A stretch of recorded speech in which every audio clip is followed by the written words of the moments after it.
ఇద్దరు పిల్లలు అర్జున్ మరియు మీరా పొలాల దగ్గర ఆడుకుంటూ ఇంటికి వెళ్తున్నారు.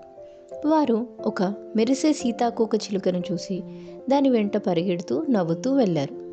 అకస్మాత్తుగా వాళ్ళు ఒకటి గ్రహించారు. వాళ్ళు చాలా దూరం వచ్చేశారు. అర్జున్ భయంగా అన్నాడు, మీరా, ఇది మన ఇంటికి దారి కాదు. మనం ఎక్కడ ఉన్నాం? చుట్టూ ఉన్న అరణ్యం చీకటిగా పెద్దగా కనిపించింది. వారు నడుస్తూ ఉండగా ఒక గంభీరమైన స్వరం వినిపించింది. అప్పుడు ఒక చెట్టు అంటుంది, పిల్లలు, ఎందుకు తప్పిపోయినట్టు కనిపిస్తున్నారే? పిల్లలు ఆశ్చర్యపోయారు. ఏంటి, ఈ చెట్టుకి కళ్ళు నోరు ఉన్నాయని వాళ్ళు అలా చూస్తూ నిలబడిపోయారు. మీరా అమాయకంగా అంటుంది, మేము ఇంటికి వెళ్ళే దారిని వెతుకుతూ ఉన్నాము.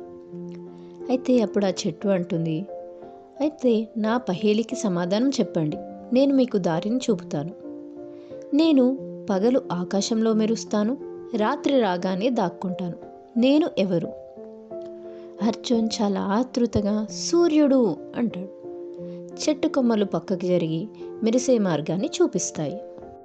వారు మార్గాన్ని అనుసరించి వెళ్ళగా వెండి ఆకులతో ఒక పొడవైన చెట్టును చూశారు.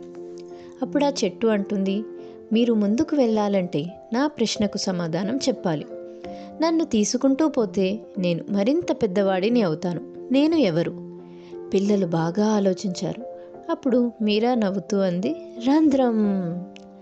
చెట్టు ఆనందంగా నవ్వి మెరిసే జ్యోతుల్లాంటి వర్షాన్ని కురిపించి వారికి దారి చూపుతుంది.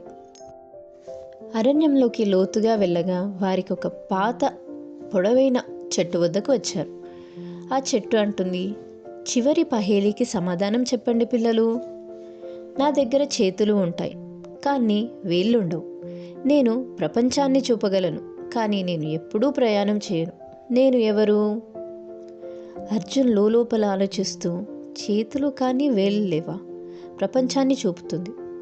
అప్పుడు మీరా మెల్లగా అంటుంది, గడియారం. చెట్టు తలను ఊపుతుంది. దాని తొక్క బంగారంలాగా మెరుస్తుంది. ఒక్కసారిగా వారి ఇంటి దారి కనిపిస్తుంది. పిల్లలు చెట్ల కృతజ్ఞతలు తెలిపారు. మీరా నవ్వుతూ అంది, మీరు మాకు ఎంతో సహాయం చేశారు.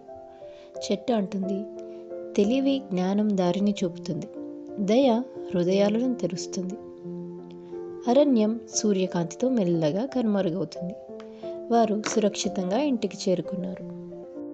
జ్ఞానం మనల్ని తెలివిగా చేస్తుంది, దయ ప్రపంచాన్ని ప్రకాశవంతం చేస్తుంది.